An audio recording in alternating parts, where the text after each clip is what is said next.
Ok, salut à tous, bienvenue dans cette nouvelle vidéo. J'espère que tout le monde va bien. On est à la fin de la troisième semaine de mini-cut. On est le dimanche 22 juin actuellement. On est directement à le niveau de la salle. Comme tu vois, là, je suis en train de marcher. Donc, j'espère que le son, ça ira. J'espère qu'on m'entendra bien sûr. Que la lumière n'est pas trop catastrophique. Là-haut, elle est assez noire et c'est un peu moins éclairé.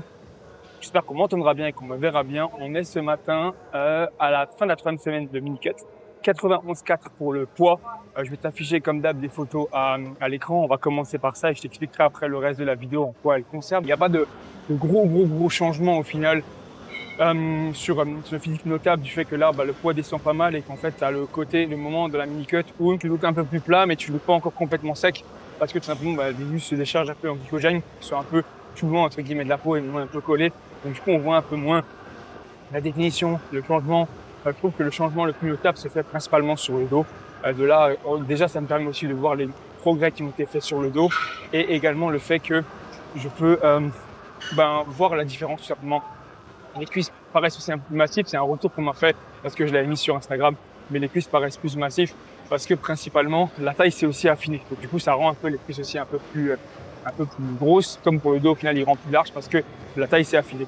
On est à 91,4 ce matin, ce qui fait une différence de 0,13 kilos du coup, enfin grammes, 130 grammes au final de différence sur la semaine dernière. Donc une toute petite perte de poids, on n'est même pas à 200, 300, chose qui pourrait être plus intéressant, mais principalement aussi parce que c'est vite avancé les premiers jours ou les premières semaines, du coup ça a avancé très rapidement. Donc on est là sur une perte des 2,4 kg en tout depuis ces 3 semaines, ce qui est plutôt encourageant pour la suite, sachant que les calories, comme j'avais expliqué, ne sont pas descendues très rapidement.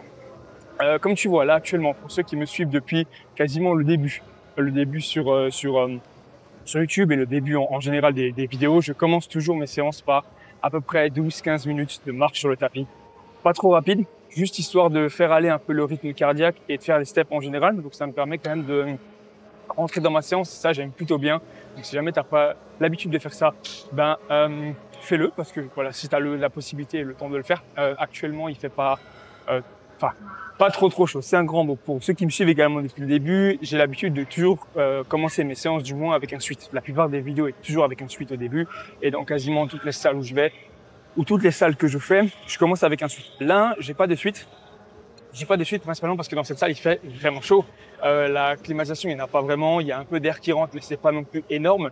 Et en fait j'ai très vite chaud. Et ça c'est un truc qui me saoule pas mal et j'aime pas forcément trop directement ruisseler ou quoi que ce soit. Les précédentes vidéos c'était, enfin les vidéos où j'étais souvent ensuite etc. C'était surtout parce que j'étais en prep, du coup j'avais froid tout le temps, donc même j'avais 3 suites sur moi et c'était aussi en période un peu plus hivernale, donc ça explique aussi pourquoi j'avais plus de suites. Donc là j'ai pas spécialement de couches à part le t-shirt que j'ai là qui est d'ailleurs assez épais, le gasque au final. Le but de cette séance du coup, on va se retrouver pour un pull day. Toute ma séance, toute ma routine d'entraînement de mon premier à mon dernier exercice, le nombre de séries, je vais t'expliquer pas mal de choses, ce que je mets en place. On va se retrouver aussi avant pour la routine d'échauffement, donc d'échauffement articulaire plus d'échauffement musculaire, parce que c'est quelque chose qui est souvent demandé et je pense que ça pourrait aider aussi pas mal de monde. Je pense qu'il va y avoir des moments où il y aura du voice-over et il va y avoir des moments aussi où ce sera moi qui parlerai du coup avec le micro dans la salle. Je vais essayer au maximum, je ne promets rien parce que là j'ai mes écouteurs actuellement, donc le son me paraît pas trop fort, mais je sais que le micro, j'espère qu'il sera bon. J'espère également que du coup le logiciel arrivera, si jamais, à supprimer un maximum de bruit extérieur, on va dire, à ce que je veux dire. Donc on va gentiment après se diriger vers la séance. Là ça fait presque 5 minutes que je marche. J'ai lancé la caméra un tout petit peu après histoire de me mettre dedans et de pouvoir me préparer en fait simplement à ça. Pour la séance, on va avoir du coup comme d'habitude les pump page, 20 grammes en tout de pump page avec là on a à peu près je crois 200 ml d'eau, tu vois, c'est pas énorme, c'est juste histoire de pouvoir le mélanger correctement et que ça reste un minimum épais, même si je vais pas remplir trop, je vais pas boire trop de ça au final, vraiment avoir énormément. Principalement du pump page pour cette séance là parce que ça me permet de plus facilement connecter avec mon dos en général, d'avoir un meilleur pump et du coup de plus facilement connecter avec mon dos, et ça m'a énormément aidé durant la phase de prep, connecter correctement facilement avec mon dos, me pumper plus facilement. Et je l'ai généralement sur le upper et du coup les séances pull, simplement parce que c'est là où j'ai le dos. Et si jamais tu as du mal à connecter ou du mal peut-être à progresser sur un groupe musculaire, c'est ce que je te conseille c'est ce que je pourrais te conseiller vraiment pour réussir à pumper plus facilement. Et du coup, le fait de pumper aussi, ça t'aidera à sentir plus facilement tes muscles et du coup aussi connecter plus facilement. C'est moi ce que j'ai remarqué, ce que j'ai pu marquer avec certaines personnes aussi. Donc c'est toujours bon à prendre au-delà de simplement ajouter du pump pour les photos au final. C'est pas vraiment le but, c'est vraiment se connecter correctement.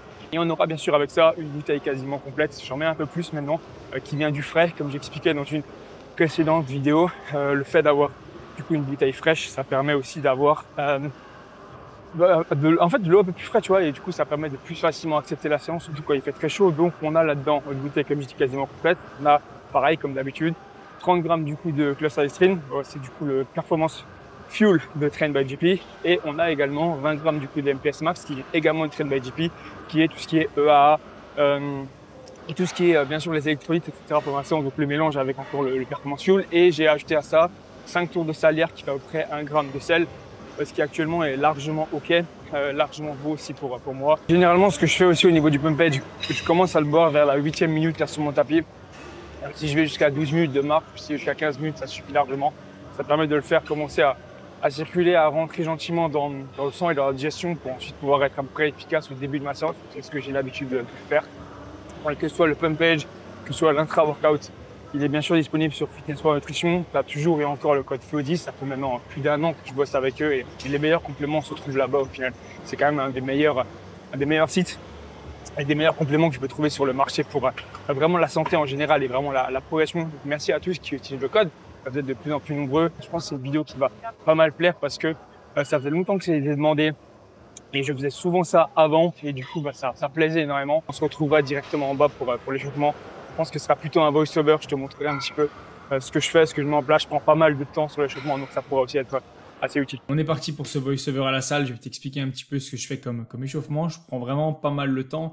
Là, en tout, rien que sur les échauffements articulaires, on est sur 5 à 10 bonnes minutes. Je prends vraiment le temps de rentrer correctement dans ma séance parce que je passe pas mal de temps, bien sûr, devant le PC, donc c'est très important déjà pour moi de me sentir vraiment prêt, de pas avoir de douleurs articulaires, de pas avoir de problèmes au niveau, que ce soit de la nuque, du bassin, des trapèzes en général, parce que c'est souvent un peu le cas. Donc comme tu vois au début, ce que je fais, c'est vraiment des trucs un peu tout bêtes.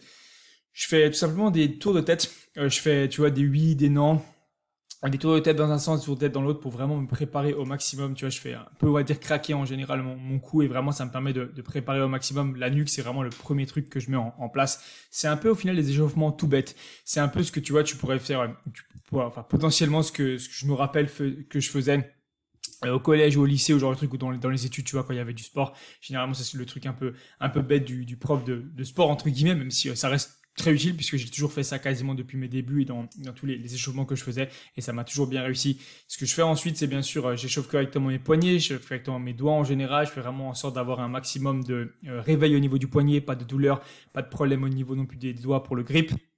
Ensuite également c'est tout ce qui est coude, donc 5 dans un sens, 5 dans l'autre, on a un petit peu le mouvement tectonique entre guillemets, tu vois, comme je l'appelle, mais il me permet vraiment d'avoir les coudes préparés et en fait ça me permet juste simplement de faire aller aussi un peu plus le cœur et envoyer vraiment du sang en général dans les articulations. Donc on a l'articulation du coude, l'articulation des doigts, l'articulation de l'épaule, l'articulation de la nuque en général, c'est vraiment ce que je mets en place sur celui-ci. C'est assez simple et ça me permet d'être vraiment efficace.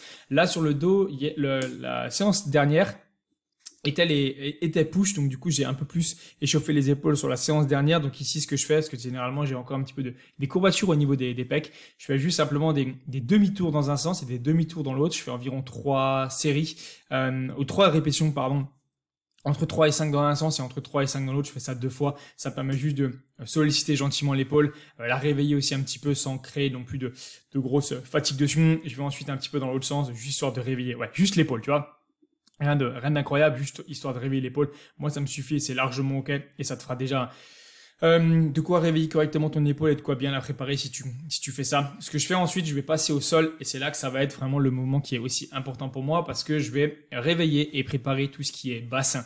Je passe pas mal de temps sur le PC, je passe pas mal de temps du coup assis et il me faut vraiment des moments où je viens étirer gentiment mon bassin et préparer tout le reste de ma colonne en général. Donc, ce que je fais là, je me mets dans un sens, je fais 5 secondes, entre 5 et 10 secondes dans un sens. Je vais vraiment chercher à tirer, mais sans abuser non plus, tu vois. Le but, c'est pas d'aller plus loin que ce que tu es capable. 5 dans un sens, 5 dans l'autre. Je fais aller le poids d'un côté, je fais aller le poids de l'autre. Je me laisse vraiment aller toute la tête et tout le bras d'un côté, le côté inverse du coude que je travaille pour vraiment solliciter et vraiment venir réveiller, comme j'ai pu dire correctement, mon bassin et toute l'articulation en général. Ensuite, je reste plus ou moins dans cette position-là, mais je vais passer en me relevant légèrement. Je vais inverser du coup un côté. Le côté qui travaille va partir complètement de l'autre côté. Je bombe bien la poitrine et je cherche à tirer tout de l'autre côté. Là, ça réveille vraiment tout ce qui est érecteur. Quand je dis réveiller, c'est juste histoire de préparer. Bien sûr, le but, c'est pas de les sur-solliciter et du coup de se faire mal. Là, ça me permet vraiment de me mettre en position, d'aller vraiment chercher au maximum l'étirement en général sur les érecteurs et sur du coup le bassin. Et à partir du moment où là, je sens que ça va beaucoup mieux, je peux démarrer ma séance vraiment bien. Je sens vraiment que ça étire, je sens vraiment que ça tire. Comme dit, j'abuse pas non plus. Juste, je cherche quelques craquements et du coup, ça me permet de libérer un peu mon bassin. Ce que je vais faire ensuite, c'est simplement le dos rond, dos creux, dos rond. Donc, c'est vraiment un étirement un peu classique, type yoga, mais ça peut-être, je sais pas si je le fais aussi bien qu'en tout cas de yoga, mais ça me permet vraiment de ouvrir les omoplates, rétracter les omoplates, ouvrir les omoplates. Également la nuque et je cherche vraiment, pareil sans exagérer, juste de quoi me mettre bien dedans. Ensuite, ce que je vais faire, c'est généralement, je fais des planches. La planche du coup d'un côté, donc déjà du côté face, je fais 10 secondes, simple, efficace, je vais pas à l'échec, 10 secondes c'est assez simple maintenant, je fais ça depuis longtemps, ça me réveille vraiment les abdos et le transverse en général. Je vais passer ensuite sur 10 secondes d'un côté. Et tu l'as bien deviné, du coup, je vais partir simplement de 10 secondes de l'autre. Pareil, ça mettra un peu de tension dans l'épaule, un peu de tension dans le bras, mais principalement, du coup, de la tension sur les obliques, les abdos en général, et histoire de vraiment démarrer correctement, être prêt là, articulairement, légèrement aussi un petit peu musculairement sur cette zone-là. Donc, tu vois, ça renforcera encore un petit peu tout ce qui est le dos, bien sûr, puisque c'est quand même du gainage en général et aussi, bien sûr, les abdos. Donc, très bon set là-dessus. J'ai toujours fait ça. Je le conseille aussi également à pas mal de personnes avec qui je travaille. Donc ça reste un très bon exercice. Ce que je fais également ensuite, là c'est quelque chose que j'ai ajouté depuis peu en ayant vu un kiné ici au Portugal où je suis. Souvent j'ai des tensions qui s'appliquent d'un côté un peu plus que l'autre parce que simplement vu que je suis pas mal assis, j'ai tendance à compenser peut-être un côté plus que l'autre. Donc là ce que je vais faire, normalement c'est avec un TRX mais j'en ai pas forcément. Je vais m'accrocher à du coup une barre et je vais chercher à tirer. En fait, c'est pas vraiment me pousser, mais me laisser tomber avec mon poids au niveau de la jambe du coup et du fessier pour me tenir avec les bras, histoire de tirer vraiment tout le long et toute la partie qui est au niveau des obliques, au niveau du grand dorsal. Ça permet vraiment d'étirer au maximum et je me sens vraiment bien après avoir fait ça. C'est pour moi un des meilleurs exercices. Je vais pas forcément énormément. Je fais 5-10 secondes d'un côté, 5-10 secondes de l'autre et ça me fait déjà énormément de changements et j'ai déjà vu énormément de points positifs sur en général bien sûr mon dos et les douleurs que je pouvais avoir même au niveau du bassin. Donc très content pour ça. Ce que je fais généralement et ça dépend un peu comment je me sens au niveau de la colonne et au niveau du bassin, je vais juste simplement m'accrocher à la barre et je vais me laisser pendre à peu près entre 10 et 15 secondes histoire de détendre vraiment au maximum la colonne, de détendre au maximum. Bien sûr, un petit peu aussi le grand dorsal, ça va étirer en général, même si j'essaie de pas trop compenser avec le grand dorsal, ça va étirer aussi gentiment. Et ce que je vais faire, c'est juste essayer de me relever entre 5 et 10 répétitions, simplement juste avec mes omoplates pour remonter vraiment au maximum et mettre un peu de tension et aussi, encore une fois, réveiller, on va dire, la zone. Ça me permet de me sentir vraiment bien, de lâcher un petit peu de tension. Encore une fois dans le bassin et dans la colonne. Et pareil, j'ai l'habitude de faire ça 2 fois généralement avant quasiment toutes mes séances. Avant de commencer, généralement, je fais ça. Des fois, ça peut m'arriver si je sens aussi un petit peu de le faire avant un set des fois. Si je sens un peu mon bassin qui a du mal à se réveiller. Mais généralement, j'ai l'habitude de faire ça à chaque début de séance. Je finis aussi généralement par... Alors, il n'y a pas forcément de rouleau malheureusement dans la salle. Je finis par une partie de foot. Non, je rigole, c'est juste une balle, mais pas pour faire du foot. Elle est assez solide celle-ci, donc je m'en sers juste pour venir chercher les nœuds que je peux avoir un petit peu en fait dans mon dos et vraiment réussir à les pas les réveiller du coup, mais vraiment en fait ne pas justement les réveiller, vraiment venir les casser potentiellement les nœuds que je peux avoir dans le trapèze, je peux avoir dans le dos en général, même au niveau des rhomboïdes, des trapèzes, genre de trucs là. Donc j'ai l'habitude de faire un peu de temps avec ça. Des fois ça dure 5 minutes, des fois ça dure 10 minutes. Ça dépend juste pour vraiment que je me sente bien au maximum. J'ai l'habitude aussi de mettre un peu de baume de tigre et ce genre de choses là pour chauffer la zone.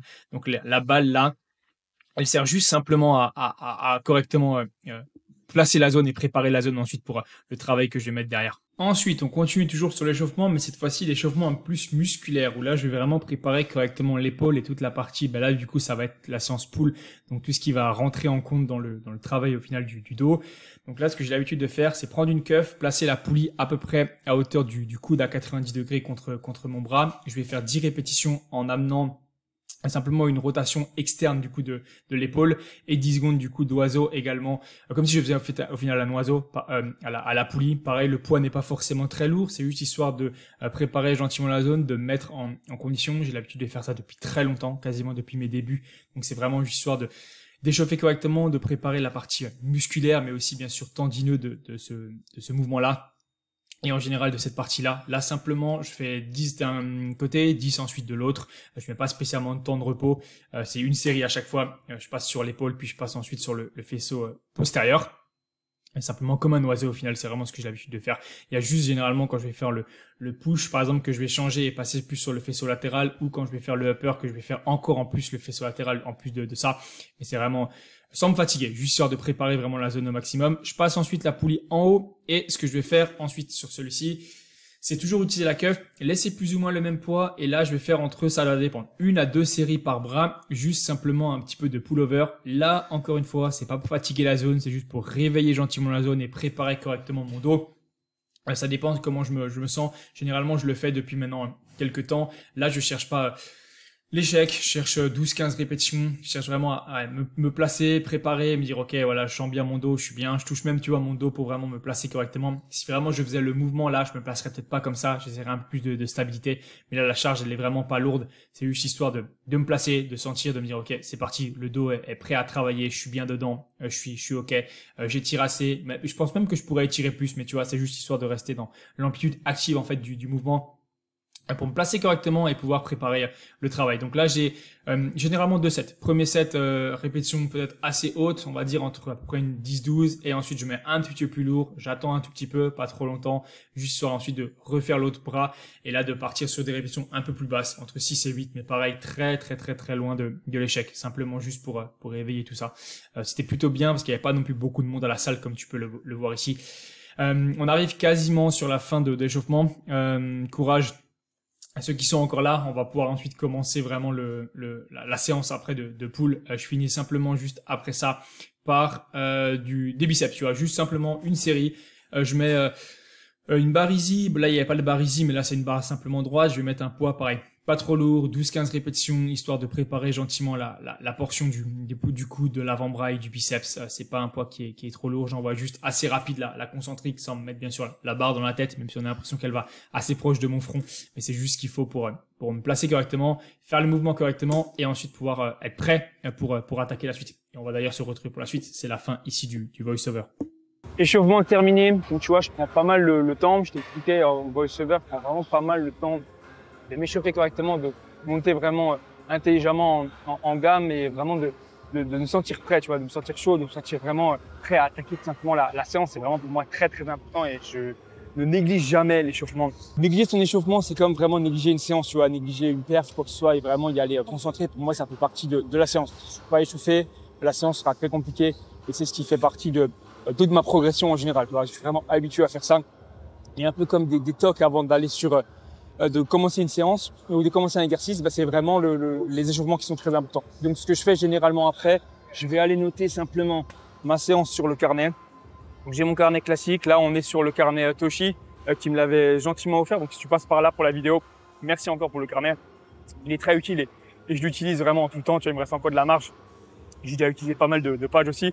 Je vais essayer de faire les meilleurs plans, enfin d'être bien placé pour que tu puisses vraiment voir. Parce que j'ai pas de caméraman et j'ai pas tout ça. La lumière est plutôt bonne, donc ça devrait aller comparé aux anciennes salles. Et le but de la séance, ça va être de montrer tous mes exercices, mais aussi comment toi tu peux les adapter si jamais t'as pas exactement les mêmes machines ou t'as pas exactement le même matos. Parce que cette salle-là, pour ceux qui demandaient aussi, on est au Blackout Gym, juste en dessous de Lisbonne, donc au Portugal, qui est une salle absolument incroyable, hyper bien équipée, tout ce que tu veux. Il y a vraiment tout ce qu'il faut dans cette salle. Et le gros du matos n'est pratiquement pas dans les autres salles. Donc, du coup, c'est vraiment pour te montrer comment tu peux faire si jamais t'as pas exactement le même matos. Okay, donc, ce que je vais faire, je vais plus ou moins filmer les montées en gamme, plus ou moins voir. Ce que j'ai bien sûr aussi sur mon carnet, c'est le réglage de cette machine. Là, je suis directement bon, je suis directement bien au niveau du réglage, mais généralement, je vais le noter. Donc, on va commencer par un tirage uni. Sur celui-ci, on va pas viser à avoir le réglage complètement là-haut, là. Je sais pas si on le voit, mais complètement droit. On va viser à l'avoir légèrement plus. Légèrement plus comme ça, parce que ce qu'on veut là, c'est pas tirer comme ça, c'est pas un tirage vertical, mais c'est un tirage entre l'horizontal au final et le vertical, pour vraiment cibler la partie du dos qui tire de cette façon-là, ok? Ce qui est pas du tout la même chose qu'un tirage au final qui serait presque un tirage neutre, tu vois, vertical uni. Donc là, ce qu'on veut, c'est vraiment avoir cet aspect-là. Donc c'est comme ça qu'on va tirer en ramenant bien le coup de valence. Donc je vais monter gentiment. Bien sûr, on est sur une séance dos. C'est mon sac juste ici. Donc qui dit séance dos, dit strap obligatoire pour toutes les séances dos. En aucun cas, tu ne vas pas développer des avant-bras. J'ai des avant-bras qui vont très très bien alors, en ayant mis des sangles depuis mes débuts en musculation. À partir du moment où tu tires fort, tu tires lourd et tu tires correctement, tes avant-bras travailleront, même si tu as une sangle. Ne néglige surtout pas les sangles.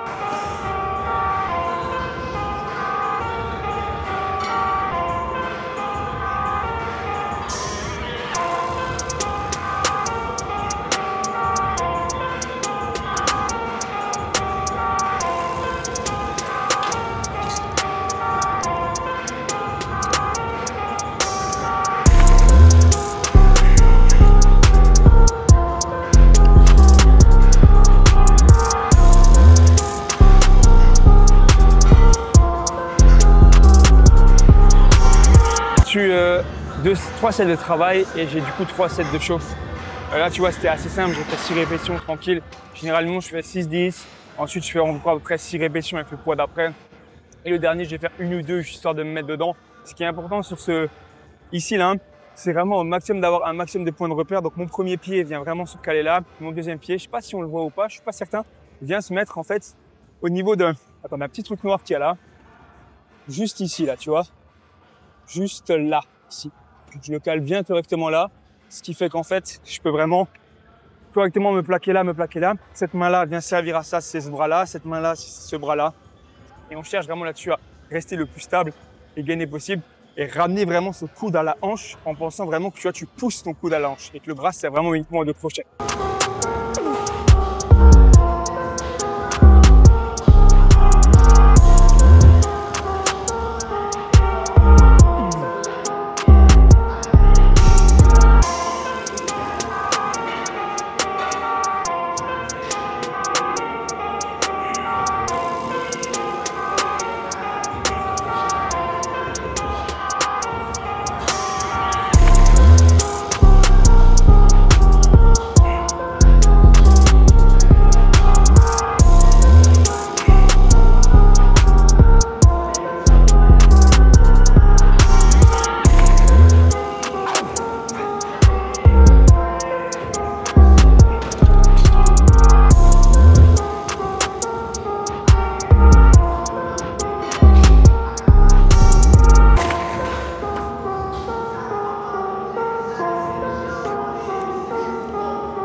Donc je t'ai abandonné juste pour les sets de chauffe. J'ai directement après commencé mon set de travail, mais j'ai bien fait mes sets de chauffe, juste que je voulais pas les filmer plus que ça parce qu'il n'y avait pas de grand intérêt au final. J'ai 93, c'est le quasiment max sur la machine. 9 répétitions, donc une de plus généralement. Je suis content de cette mini-cut parce que j'arrive à gratter des répétitions et je me sens bizarrement, en étant un peu, c'est pas énorme, mais un peu moins lourd, beaucoup plus fort. Donc tant mieux aussi pour ça. Ça permet d'être bien. Sur ce mouvement-là, on va sans doute en revenir un peu après, mais comme tu as pu voir, je vais laisser, je pense, le temps de repos entre les deux bras, même si je l'accélère un peu, pour te rendre compte vraiment que tu vois, je ne rush pas, surtout pas. Parce que même si l'autre bras ne travaille pas, ici, il va tenir, tu vois. Je vais serrer quand même. Donc, il va y avoir une certaine fatigue. Et c'est pour ça que je prends vraiment le temps d'un bras à l'autre de vraiment partir quand je suis prêt. J'avais vu passer un réel, je crois, qui disait sur les sets de unilatéral, 1 minute est suffisant. Je suis pas forcément d'accord avec ça. Ça dépend quel set potentiellement sur des épaules, oui, sur un dos comme ça, quand tu vas vraiment te mettre la misère et aller loin dans l'effort, 1 minute sera potentiellement pas suffisant.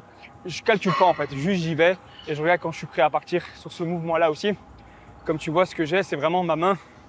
Elle n'est pas comme ça, elle est légèrement comme ça. Il faut vraiment m'assurer que je frôle au maximum mon corps et que je garde vraiment le coude assez proche. Parce que le fait d'avoir le bras plus comme ça, tu auras tendance à partir un peu vers l'extérieur et on évite les trucs qui tournent là, tu sais, les gens qui font ça. Aucun intérêt, tu veux rester sur le grand dorsal, donc garde le bras proche du corps. Et aussi, bien sûr, comme tu vois, ce que je fais, c'est statue. Ce que j'ai l'habitude de dire, c'est vraiment statue. Ça veut dire que rien ne bouge à part mon bras. Il y a souvent des personnes, tu sais, qui vont amener avec, partir derrière, amener avec, et tu ne vas rien gagner du tout, à part te torcher dans tous les sens. Tu gagneras pas plus d'étirement sur le dos, tu gagneras pas plus de contraction sur le dos non plus. Donc au final, ça ne sert absolument à rien. Statue bloquée, l'épaule ne bouge pas. Elle va se relever un peu, mais le but, c'est pas d'exagérer. L'épaule qui se relève va se relever un peu parce que elle compense peut-être un peu, mais on veut pas que ce soit complètement l'épaule dès le début. On veut vraiment que ce soit au maximum le dos. Donc pour ça, focus vraiment au maximum. Tu prends le temps entre les deux bras et surtout, comme tu vois aussi, je prends le temps vraiment de rentrer dans mon set, de me placer, de tirer la première, de bien me mettre, de bien me dire ok, je suis bien, j'y vais et on est parti. Et pas je rush, on va vite. Il y a le temps. Si t'as pas le temps de t'entraîner, malheureusement, change de sport. Tu vois, faut vraiment, si tu veux vraiment être bon dans ce sport, il faut prendre le temps de s'entraîner et d'avoir des séances qui sont qualitatives en prenant le temps au maximum. Possible que ce sera un peu plus long parce que je parle, mais je vais essayer de ne pas faire non plus trop durer la séance parce que bien sûr, j'ai d'autres choses à faire. Mais en soi, prends vraiment toujours le temps au maximum.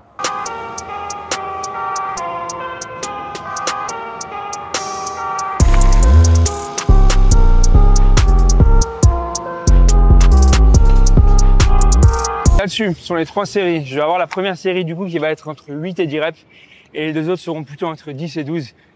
Donc assez lourd, moi, sur la première et légèrement un peu plus léger sur les 2 autres, même si le poids est plus ou moins le même. Mais au final, ça reste lourd puisque c'est à l'échec et dans la fourchette de reps, mais tu as compris le principe. Je commence toujours par le bras gauche parce que c'est chez moi le bras qui est le plus faible et où si je commence par le bras droit, j'arrive facilement à en faire plus, tu vois. Donc là, je vais commencer par le bras gauche. Et ensuite, je passe au bras droit en me laissant le temps. Le bras droit est plus ou moins au même nombre de répétitions quand je commence par le bras gauche. Donc, c'est ce que je veux là-dessus. Voilà pour ces sets-là.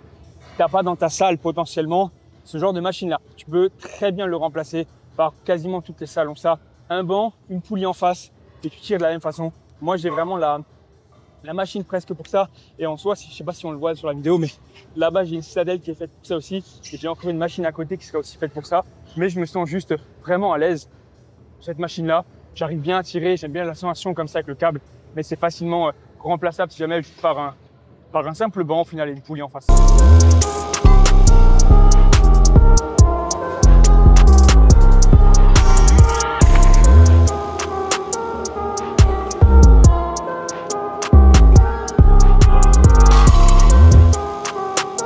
Voilà quand on reconnaît une bonne salle.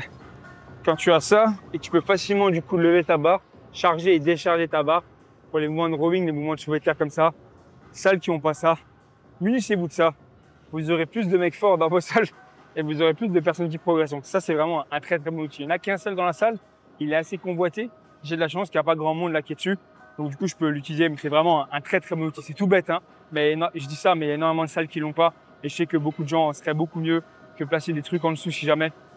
Et de galérer vraiment à charger la barre. Donc je trouve ça vraiment top au final. C'est pas une invention de dingue, on est d'accord en soi, les bonnes salles ont ça, mais ça reste un très bon outil.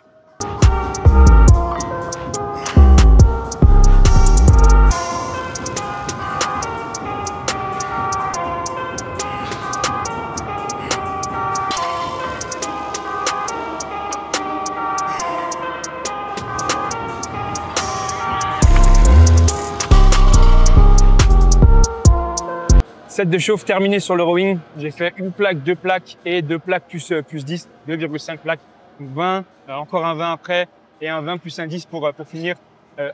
Une seule série vraiment sur la dernière, c'est juste le fly test. J'essaie juste de me mettre dedans. Le temps de repos entre mes sets de chauffe, il n'est pas forcément défini. Je le calcule pas, etc.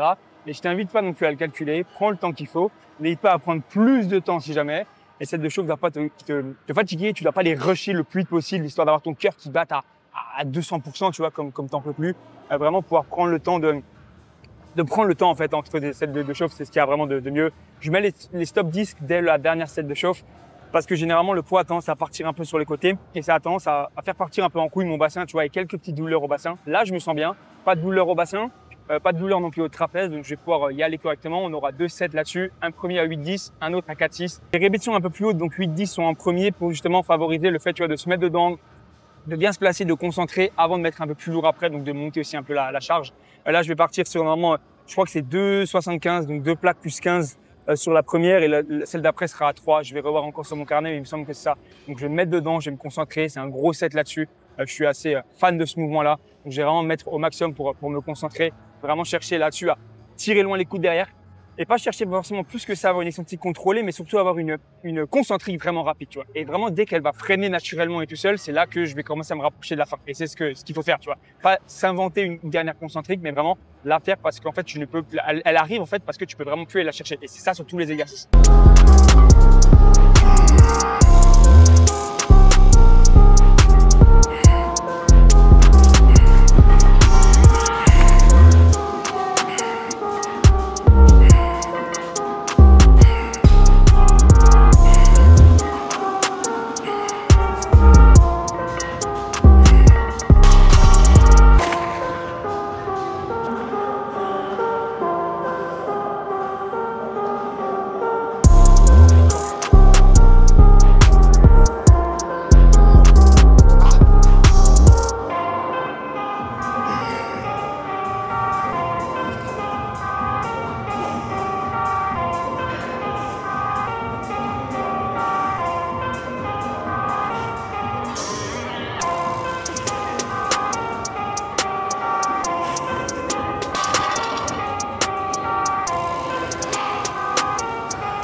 Fin du rowing, 3 plaques, 6 reps. Très content de ce que j'ai réussi à faire, à quel point j'étais stable, à quel point j'étais bon dessus. Donc vraiment une bonne perf là-dessus. Je démarre depuis le sol sur celui-ci, simplement juste pour ajouter un petit peu de tension, encore plus sur la chaîne postérieure, un peu comme un soulevé terre. C'est une rep, c'est assez facile à tirer, mais j'ai l'habitude de démarrer du sol, à part si vraiment j'ai pas forcément assez récupéré de mon stiff leg de 2 jours avant. Généralement, tu vois, j'ai la séance avec le stiff leg, puis un jour de repos, j'ai le push, puis j'ai le pull. Donc si vraiment j'ai pas assez récupéré, je vais avoir un départ depuis le rack, mais c'est souvent assez rare. Ou alors si vraiment, par exemple, j'ai commencé à perdre beaucoup de poids, donc c'est arrivé la dernière mini-cut, vers la fin de la mini-cut, où j'avais vraiment démarré depuis le rack parce que je me sentais simplement plus fort et pas très fort depuis le sol simplement. Concernant le rowing, si jamais t'as pas forcément dans ta salle de rowing, c'est très rare, tu peux facilement changer le rowing par un rowing aux haltères si jamais, ou alors simplement une T-bar ou une machine où tu seras au moins retenu au niveau du buste en cherchant à tirer assez loin derrière. Faut vraiment maximiser le travail sur, en général, vraiment le upper back, vraiment, tu vois. L'avantage avec le rowing, c'est que tu as vraiment un gros travail à la chaîne postérieure, mais si vraiment tu veux pas la chaîne postérieure, il suffit d'être sur une machine où tu es bloqué au final au niveau du buste.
Bon, 2 excellents sets, très content, vraiment bien. Je me sens stable, je me sens fort, donc c'est vraiment top pour cette 3e semaine de mini-cut, début de la 4e des lundi.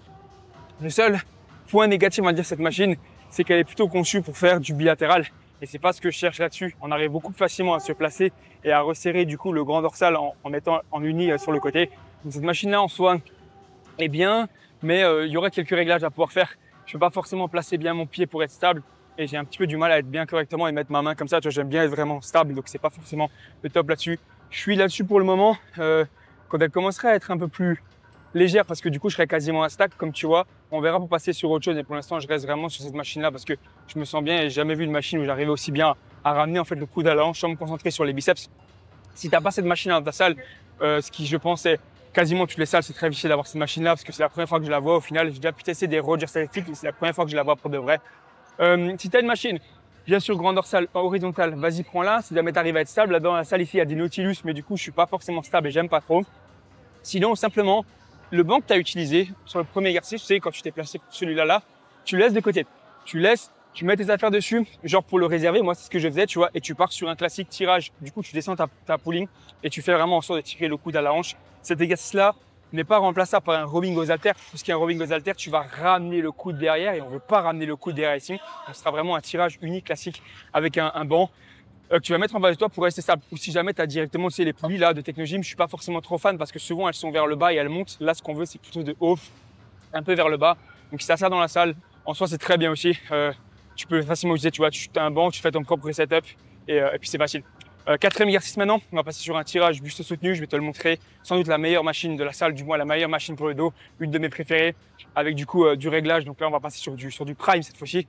C'est la première prime du coup de la séance. On se retrouve encore une fois pour un voice-over et cette fois-ci, je m'excuse pour ce voice-over-là. J'aurais préféré pouvoir sortir bien sûr ce que j'ai filmé pendant la salle, pendant l'entraînement, parce que j'avais filmé pas mal de choses et j'ai parlé pendant tout le reste de ma séance, mais malheureusement, j'ai découvert un nouveau bouton sur ma caméra que j'ai voulu tester, qui est en fait un mode photo.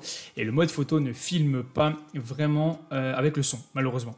Il a une qualité, mais il ne filme pas avec le son. Donc, je me suis retrouvé avec la qualité bien, mais en ralenti x2, donc j'ai dû augmenter la vitesse et j'ai pas du tout de son malheureusement, mais je vais pouvoir te commenter le reste du coup de ma séance pour te montrer. Ensuite, ce qu'on a sur cette séance là, c'est un chest supported de chez Prime, donc c'est le chest supported de chez Prime. Je suis très fan de ce mouvement là parce qu'il permet vraiment d'avoir un super étirement possible et aussi également une bonne contraction si jamais tu places correctement les épis, mais je te présenterai dans une autre vidéo, je pense, le réglage possible sur les machines Prime, à quel point c'est intéressant, à quel point tu veux vraiment t'en servir si jamais tu as accès. Ou si tu décides d'aller dans une salle qui en a, bien sûr, parce que c'est vraiment des très très bonnes machines. Donc j'ai ici deux séries. La première série sera entre 8 et 10 reps. La deuxième série sera entre 10 et 12 reps. Le réglage ici des épis est assez simple. Je mets vraiment 50-50, donc au milieu et au-dessus, pour vraiment maximiser l'étirement et pouvoir m'assurer d'avoir une bonne contraction. Parce que c'est ce qu'on cherche vraiment sur ce mouvement-là, c'est pouvoir contracter au maximum et resserrer le plus possible les omoplates. Donc en tirant vraiment les coudes au maximum derrière. Et donc pour vraiment mettre la tension vraiment sur toute la partie upper back et tout le dos en général. C'est vraiment un très très bon mouvement. J'essaye au maximum de retenir correctement l'excentrique aussi pour m'assurer vraiment de gérer correctement le changement de direction. Et c'est le plus important sur ce mouvement-là, de gérer correctement le changement de direction et de vraiment s'assurer qu'entre ton excentrique et ta concentrique, tu puisses ne pas venir t'écraser au final vraiment sur le tendon, tu vois. Vraiment t'écraser sur le tendon et te retrouver en fait à rebondir en bas du mouvement. Donc le set ici un peu plus léger ensuite, donc avec des répétitions plus hautes et encore un peu plus explosif. J'aime bien être un peu plus explosif encore là-dessus parce que j'arrive, tu vois, à ramener vraiment derrière et en gardant vraiment ma poitrine vers le haut, me concentrer au maximum. Si tu n'as pas ce genre de machine dans ta salle, tu peux facilement le faire sinon sur une poulie. Donc une poulie si jamais où tu es assis, tu vois, en face de toi. Soit tu peux prendre une barre pour faire vraiment une pronation, soit tu peux avoir les doubles poignets si tu as, ou sinon tu as une machine de ce type là par exemple, simplement une machine de chest supported, donc Technogym en a, celle de chez Basic Fit Matrix n'est pas trop mal. Au final un chest supported, ce qu'on veut c'est pouvoir être vraiment retenu au niveau de la cage et pas vraiment au niveau de l'intestin, tu vois, donc toujours s'assurer que c'est réglé correctement au niveau bien sûr du pad, parce que sinon ça risque de t'étouffer et de t'empêcher vraiment d'être bon dessus. Exercice suivant, on va avoir des shrugs. Je vais avoir deux séries là sur les shrugs aux haltères. On a ici en plus de très très bons haltères. Ils ont revu tout le rack il y a peu de temps. Et si tu les reconnais bien, c'est des haltères du coup de chez Watson. C'est sans aucun doute la meilleure chose qu'a pu faire Watson. Les machines ne sont pas forcément top, mais les haltères pour le coup sont vraiment bien, vraiment top là-dessus. Donc on a un super grip également, donc un très très bon grip sans. Bon, j'ai quand même des sangles, mais on pourrait très bien limite ne pas avoir de sangles et être. Je pourrais être très bon sur les 50 et réussir à les tenir. J'ai 50 kg ici sur ma série 1, j'ai 50 kg également sur ma série 2. Je vais chercher entre 8 et 12 reps. Donc ma première est un peu plus haute vers les 10 et ma deuxième est un peu plus basse, vers les 8-9.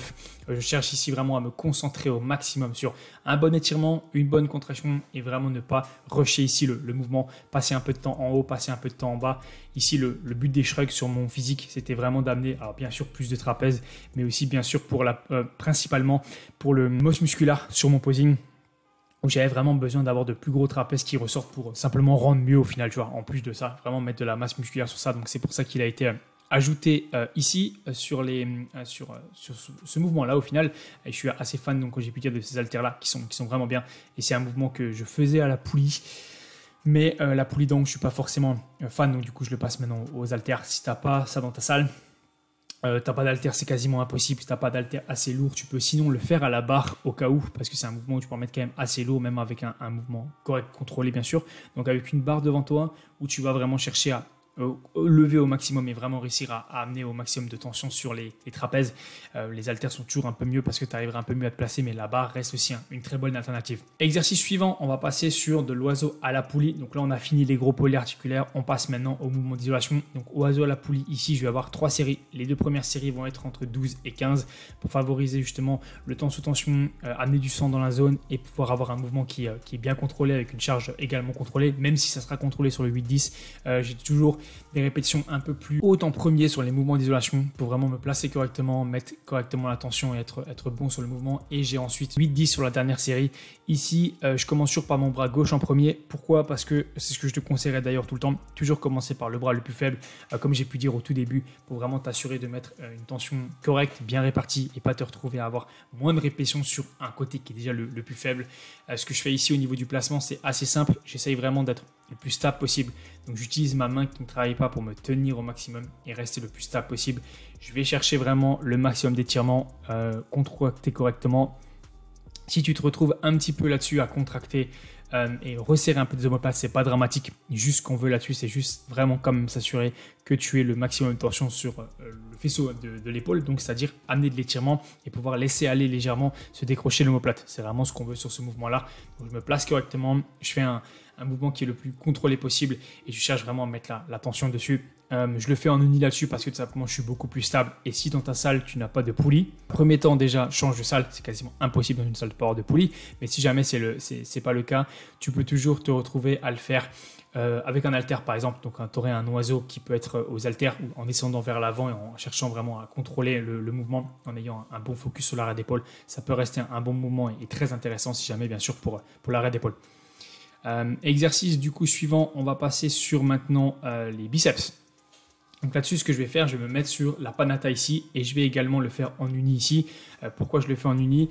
Déjà parce que 1, je peux gagner un peu de temps et de 2, je suis un peu plus faible entre guillemets en uni sur cette machine-là parce que en bilatéral, j'arrive au stack et c'est un peu compliqué là-dessus de rajouter un pin parce qu'il va avoir tendance à venir cogner sur l'autre côté du bras. Donc du coup, ce que je fais là-dessus, je le fais en uni, je me place bien, je fais en sorte d'avoir vraiment mon bras qui ne bouge pas, qui vient vraiment s'agripper vraiment de l'autre côté pour rester le plus stable et le plus fort possible dessus. Je m'assure aussi surtout d'avoir le coude bien aligné avec l'axe de rotation de la machine. Donc comme tu vois, c'est le petit point rouge qu'il y a au niveau de mon coude pour vraiment être sûr que mon articulation au final est alignée avec l'articulation de la machine. C'est aussi simple que ça. Sur mon carnet, j'avais encore une fois noté tous les réglages là-dessus. La hauteur du dossier, à combien je suis assis, etc. Donc tu vois, les 5 petits trous qu'on voit, ça je l'ai vraiment bien noté. Je passe sur un bras, j'attends un peu, je passe sur l'autre. J'ai là-dessus 3 séries, même principe du coup que l'arrêt d'épaule, 2 x 12-15 et ensuite 1 x 8-10. Si dans ta salle ici, imaginons tu n'as pas cette machine-là, tu ne peux pas faire ce mouvement-là, c'est pas toutes les salles qui ont ce genre de machine-là, tu peux très bien passer sur un mouvement qui est assez simple, tu peux très bien faire un classique à la poulie basse avec une barre easy, une barre droite ou même en uni, tu vois, à la poulie basse, ça te permettra de mettre la tension sur les biceps.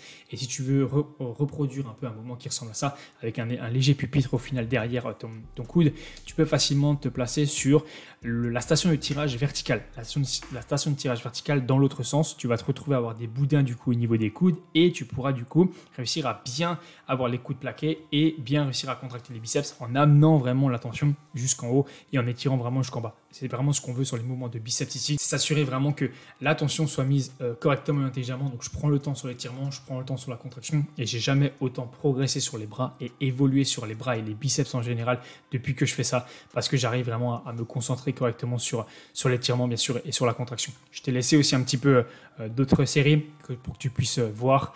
J'ai plus grand chose à dire sur ce mouvement là, mais au moins ça te permet vraiment de voir jusqu'au bout l'intensité un petit peu et le mouvement. Donc là-dessus j'ai 45 sur la première série et ensuite 40 sur la deuxième et également 40 sur la troisième parce que j'arrive à garder le même poids puisque la répétition, la fourchette de rep pardon, descend légèrement.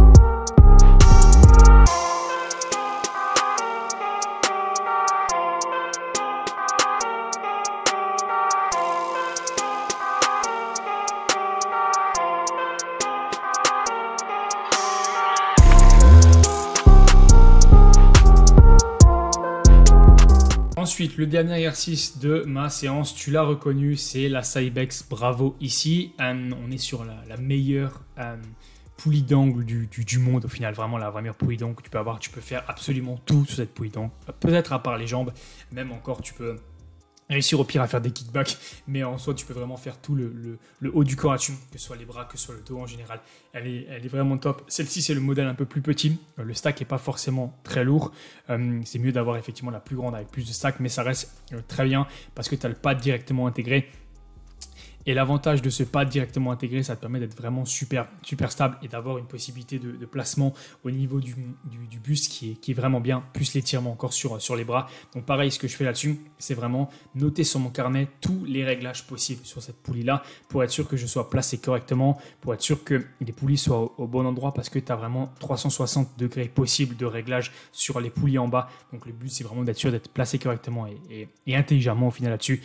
Là-dessus, je cherche un peu comme tous mes mouvements de biceps, vraiment un maximum d'étirement et un maximum de contraction. Donc là, tu auras vraiment le meilleur exercice au final, vraiment pour l'étirement sur le biceps. Mais je prends quand même vraiment le temps de m'assurer que je passe du temps sous tension, je sois bien placé, je sois efficace sur le mouvement. Donc ici, pour moi, c'est un de mes mouvements biceps préférés, sans aucun doute, parce que je suis extrêmement stable dessus, extrêmement bon. Je peux régler facilement le stack et avoir une très bonne intensité dessus, simplement. Si tu n'as pas dans ta salle ce genre de mouvement-là, ou cette machine-là en général, c'est ce qui est très rare. Une poulie, ce qui est rare de l'avoir au final. Une poulie d'angle, si jamais tu l'as pas, passe en uni. Ce sera toujours mieux pour avoir une bonne intensité et un bon placement.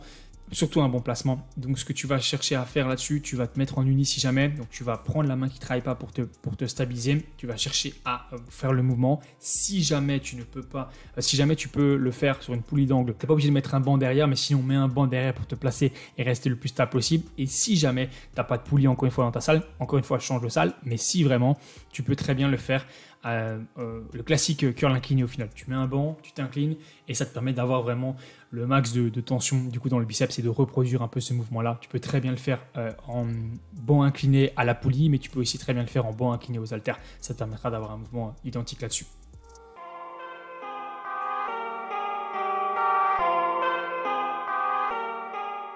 Et sur la fin de la séance, il ne reste plus beaucoup de place sur la caméra, donc je vais essayer de terminer. La carte mémoire est quasiment pleine. Ça fait du bien du coup de sortir un peu là de la salle, après tout ce bruit dans la salle.